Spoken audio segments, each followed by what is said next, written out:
নমস্কার, আমার আজকের ব্লগে আপনাদের স্বাগত। আশা করি সবাই ভালো আছেন। আমি এর আগের দিন আমার ঘরের একটা ভিডিও আপনাদের সঙ্গে শেয়ার করেছিলাম। আজকে আমার দোতলায় একটা বারান্দা ছিল, সেটাকে আমি ঘিরে একটা ঘরের মতো করে নিয়েছি। সেইটা কেমনভাবে সাজালাম নতুন করে সেটা আপনাদের সঙ্গে শেয়ার করব। যদি আপনাদের ভিডিওটা ভালো লাগে একটা লাইক করে দেবেন। এই ঘরটা সাজানোর জন্য আমি কয়েকটা পর্দা আর এই বিছানার চাদরটা কিনেছি। এই চাদরটা যে রাজস্থানী কটন যেগুলো হয়, জয়পুরি কটন, সেই কটনের চাদর। বালিশের কভারগুলো খুব বড় আর চেন লাগানো। এরকম ধরনের চাদর আমি আগে ব্যবহার করেছি, কিন্তু এই মোটামুটি বারান্দাটার সঙ্গে ম্যাচ করে এই কালার কম্বিনেশনের চাদরটা আমি নিয়ে এসেছি। তো রাত্রে ওগুলো গুছিয়ে রেখেছিলাম, আর আজ সকালবেলা ঘুম থেকে উঠে প্রথমে ঘরের কতগুলো কাচাকুচি করেছিলাম সেগুলো ভাবলাম একটু ভাঁজ করে নিই। আমি খুব একটা জিনিসপত্র আয়রন করি না। ছেলেদের স্কুলের জামাগুলোতে বা প্যান্টগুলোতে চট করে রিঙ্কলস এসে যায়, সেগুলো আয়রন করতেই হয়।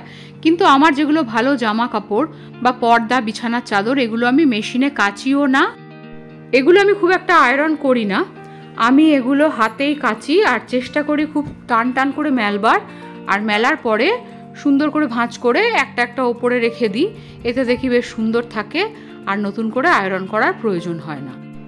তো আজকে সকালে ঘুম থেকে উঠে আগের দিন ঘরের ভিডিও করার জন্য যে লাল চাদরটা পেতেছিলাম, লাল পর্দাগুলো টাঙিয়েছিলাম, ওইগুলো আমি 2-3 দিন আগে কেচে রেখেছিলাম। আজকে ওগুলো একটু সুন্দর করে ভাঁজ করে নিলাম, কারণ আমাদের আবার একটুখানি রবিবার দিন তারাপীঠ যাওয়ার প্রোগ্রাম হচ্ছে, তাই ঘরদোর অগোছালো করে রেখে যেতে একটা কেমন লাগে, তাই ভাবলাম যতটা পারি গুছিয়ে নিই।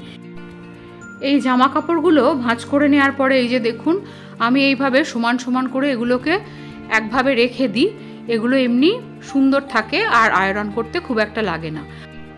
আর আমি প্রত্যেকটা বিছানার চাদরের মধ্যে তার যে ম্যাচিং পিলো কভারগুলো বা সাইড পিলো কভারগুলো থাকে সেগুলো সবসময় এক জায়গায় রাখি, এতে আমার দরকারের সময় খুঁজে পেতে সুবিধে হয়। কুর্তিগুলো তার ওড়নার সঙ্গে এক জায়গায় গুছিয়ে রাখি, এতে যেটা যখন পরি সেটা বার করে পরি, আবার সেটা কেচে তুলে দিই। তো আজকে এগুলো করার পরে এইবারে ঘরটা গুছিয়ে নিয়ে ভিডিওটা আপনাদের সঙ্গে শেয়ার করব। এই ঘরে ঢুকেই প্রথমেই দেখুন একটা সবুজ রঙের ফ্লোর ম্যাট আপনারা দেখতে পাচ্ছেন। এটা আমাকে আমার বোন আমার বিবাহবার্ষিকীতে এরকম দুটো, একটা এক কালারের আর একটা কার্পেটের মতো গিফট করেছে। তো সেইটা আমি আজকে ভাবলাম ঘরের সঙ্গে ম্যাচ করে এই কোণটায় পেতে দিলাম। আমার ছেলে ওর পড়ার টেবিলটাকে এই দিকটা নিয়ে এসে রেখেছে, মানে আমি বললাম ওটা একটা টিভির পাশে কেমন যেন ও যখন অগোছালো করে রাখে দেখতে একটু খারাপ লাগে, যদিও খুব একটা অগোছালো করে না, তাও আমি বললাম তুই এদিকটা এনে রাখ, এখানে বসে ও ইচ্ছে মতো ওর প্রজেক্ট করে। আর আমি এর ওপরে আমার ওই পর্দাগুলোর সঙ্গে ম্যাচ করে একটা টেবিল রানার কিনে পেতে দিয়েছি। আর এই ফ্লাওয়ার ভাসটা আজকে আমার থেকে নিয়ে ও টেবিলে সাজিয়ে রেখেছে। এখানে তো আগে আপনারা দেখেছেন আমার দুই ছেলের একটা আমার খুব পছন্দের ছবি আছে, আর নিচে আমার বাবা মার একটা ছবি আছে। তার নিচে ওর দরকারি পেন, পেন্সিল, স্টেপলার, ইরেজার এই সমস্ত কিছু গুছিয়ে রাখে।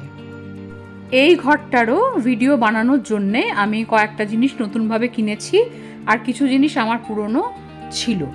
একদম বাঁ দিকে দেখুন এই যে স্ট্যান্ড একটা ল্যাম্পটা, এটা আমার অনেক দিন ধরে একটা শখ ছিল যে এরকম একটা স্ট্যান্ড ল্যাম্প কিনবো।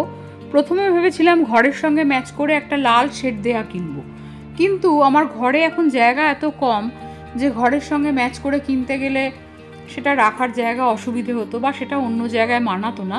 তো খুঁজতে খুঁজতে অ্যামাজনে এরকম একটা হলুদ পেয়ে যাই, আর একটা সাদা ছিল, কিন্তু সাদাটা কতটা মেনটেন করতে পারবো বুঝতে পারলাম না বলে এই হলুদটাই অর্ডার দিয়েছিলাম। আর জিনিসটা বেশ অন্যগুলোর থেকে আলাদা, জিনিসটা ইনস্টল করাটাও বেশ সুবিধে, আমার ছেলেরাই কিন্তু এটাকে করে দিয়েছে। আর এর মধ্যে দেখুন সেই বুদ্ধের মূর্তিটা আছে আমার পুরনো, আর নিচে একটা টেবিল ল্যাম্প আছে যেটা আমি বারাসাত থেকে কিনেছিলাম, এটাও আমার ছেলে কিন্তু এখানে সাজিয়ে দিয়েছে।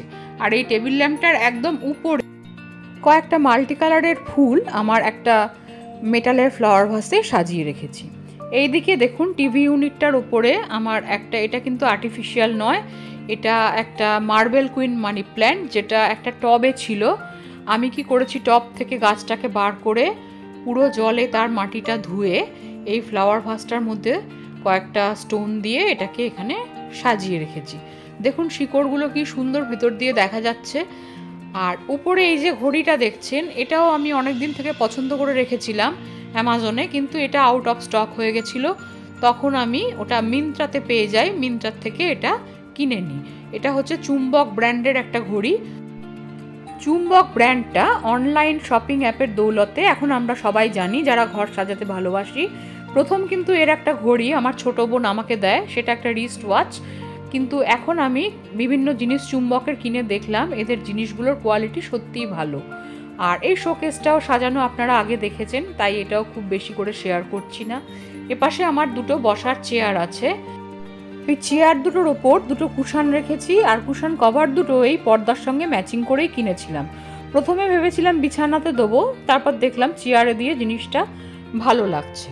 আচ্ছা, এই পর্দাগুলো একদম বাঁদিকের যে দুটো পর্দা, সেগুলো হচ্ছে দুটো দুটো চারটে। এটা হচ্ছে অ্যামাজনের বা যে কোনো অনলাইন অ্যাপের একটা ব্র্যান্ড, হোম অন বলে। আর মাঝখানের যেটা, সেটা হচ্ছে আরবান স্পেসের যে শিয়ার কার্টেন সেইগুলো। তো এইটা আমি দেখছি হোম অন যে ব্র্যান্ডটা, ওটার হাইটটা একটু কম, হয়তো 8 ফিট দিলে। আর যেহেতু আমি ধুয়ে ব্যবহার করেছি, জিনিসটা যতটা ছোট হওয়ার হয়ে গেছে, আমি যদি 8 ফিটটা অর্ডার দিতাম তাহলে এটার সঙ্গে হয়তো সমান হতো। কিন্তু এমনি ব্যবহার করার জন্য একটু ছোট থাকলে আমাদের সুবিধে, ঘরটার মোছার ক্ষেত্রে সুবিধে হয়। এদিকে আমার একটা দেওয়াল ঘড়ি, এটা আগের থেকে আছে, তার সঙ্গে দুটো দেওয়ালে ছবি আছে। আর এই দুটো ক্যানভাস পেন্টিং দেখুন, আমার কিন্তু এই দুটো খুব পছন্দ হয়েছিল, এটা অর্ডার দিয়েছিলাম। তারপরে আমি নিজেই ওই দেওয়ালে স্ক্রু দিয়ে এগুলোকে আটকে নিয়েছি, পরে ঠিক করে আবার এগুলোকে লাগাবো। এরপরে বিছানাটায় আসি। বিছানা চাদরটা তো আগে আপনাদের সঙ্গে শেয়ার করলাম। এছাড়া এখানে যে কুশানগুলো দেখছেন, তার মধ্যে কয়েকটা আমার আগে ছিল। এই যে 24x24 বড় কুশানগুলো, এটা আমার আগে ছিল, এটার অন্য কভার ছিল, আমি কভারটা চেঞ্জ করেছি। আর এই যে এদিকে একদম কটনের, এদিকে দুটো ব্লু কালারের আর এদিকে দুটো লাল আছে, মাঝখানে একটা হলুদ আছে। এগুলো 5টা কভারের সেট, যেগুলো আমি আমার আগের কুশানে পরিয়ে নিয়েছি। এগুলো কিন্তু কুশান আমি আর নতুনভাবে কিনিনি। এখানে কিন্তু ব্লু দুটোরও শেড আলাদা, আর দুটো লাল যে দেখছেন, একটা লাল একটা পিচ, কিন্তু ভিডিওতে আমার মনে হচ্ছে সবগুলো লালই মনে হচ্ছে। আর এই বালিশের সামনে যে ছোট কুশানগুলো, এগুলো আমার অনেক পুরনো 12x12 সাইজের কুশান, সেটাতে আমি কভারগুলো চেঞ্জ করে নিয়েছি। আর এই একটা গায়ের কমফোর্টার, এই যে এটা কমফোর্টার কেন, এটা কিন্তু একটা মিক্সড কোয়ালিটির। এটাও খানিকটা দেখলাম যে এটার সঙ্গে মানানসই হচ্ছে, তাই জন্যে এর সঙ্গে সাজিয়ে রেখেছি। এটা আরবান স্পেস ব্র্যান্ডের, কিন্তু আমার কাছে যেটা আমি ঘরে ব্যবহার করি, আমার রেমন্ডের যেটা আগে আছে কটনের, ওটার কোয়ালিটি কিন্তু এটার থেকে অনেক ভালো। আর এই নিচে এই ফ্লোর যে কার্পেট টাইপের একটা, এটা অর্ডার দিয়েছিলাম। আর তার উপরে আমার ওই প্ল্যান্ট স্ট্যান্ডটার মধ্যে আজকে একটা হলুদ ফুলদানি রেখে তার উপর মাল্টি কালারের কয়েকটা টিউলিপ যে ফুলগুলো বলে, সেগুলোকে সাজিয়ে রেখেছি। এরপর চলুন সামনের ব্যালকনিটা একটু আপনাদের ঘুরিয়ে নিয়ে আসি। প্রচণ্ড গরম পড়েছে। আমার ইনডোর প্ল্যান্টগুলো আমি তাই সব চেষ্টা করেছি বারান্দার ডান দিক ঘেঁষে রাখতে। এই ডান দিকটায় আমার রোদ কম আসে। আমার সামনে একটা লিচু গাছ আর আম গাছ এমনভাবে আছে যে এই ডান দিকটা খানিকটা ছায়া পড়ে, সেই জন্যে। বিশেষ করে এরিকা পামের পাতাগুলো তো একটু বেশি রোদ পেলেই কেমন একটা সবুজ ভাবটা নষ্ট হয়ে গিয়ে অন্যরকম রং হয়ে যায়।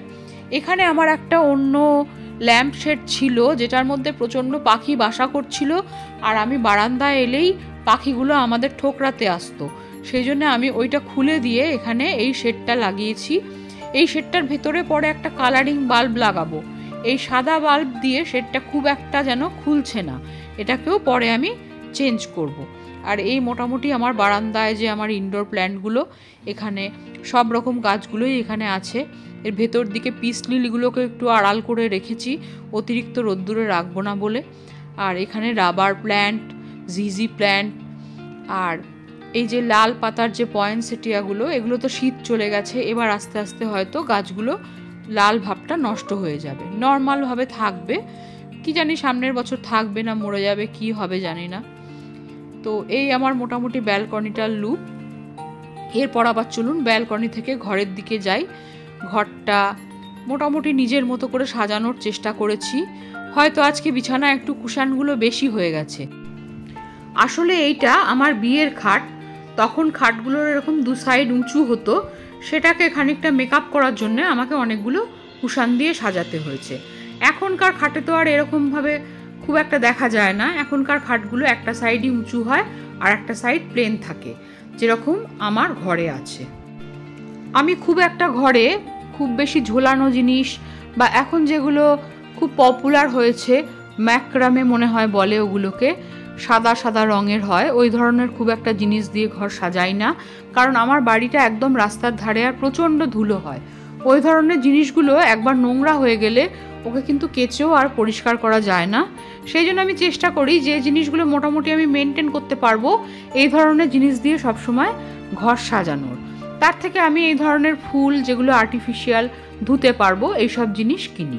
এছাড়া আমার বিভিন্ন ধরনের আলোরও শখ আছে, যেগুলো এই যে এখন আপনারা আমার দেওয়ালে দেখতে পাচ্ছেন, আমার চারিদিকেই বিভিন্ন রঙের আলো লাগানো আছে। বারান্দাতেও চেষ্টা করেছি বিভিন্ন রকম আলো দিয়ে সাজানোর।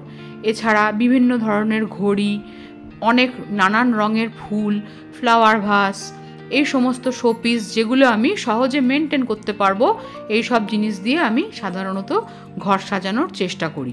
যেটা আমি নিজে উঠে মেনটেন করতে পারবো না, সেই সব জিনিস কিন্তু আমি খুব কম ব্যবহার করি। তো রাত্রে আলো জ্বালার পরে ঘরটা কেমন লাগে সেটারও খানিকটা অংশ আপনাদের সঙ্গে শেয়ার করার চেষ্টা করলাম। তো প্রচণ্ড গরমের জন্যেই বারান্দায় কিন্তু আমরা শুতে পাচ্ছি না, তাই জন্য এই জিনিসগুলো আপাতত এখানেই থাকবে, পরে আস্তে আস্তে গুছিয়ে তুলে রাখবো।